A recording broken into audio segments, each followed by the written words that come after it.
So our treatment course for ARFID includes first and foremost a strong diagnostic picture, gaining a sense of where have people been with this illness, with development in general, getting a better sense of the ARFID subtype, so where they fit in that avoidant, restrictive, aversive, or even ARFID plus.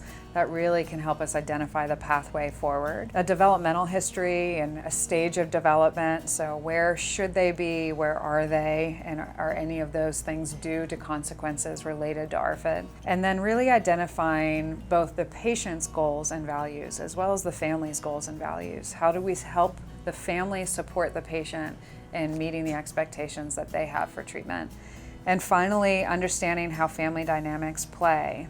This is exhausting for caregivers and for patients. So giving them the tools, both behaviorally and emotionally, to move forward, really utilizing advanced caregiver skills.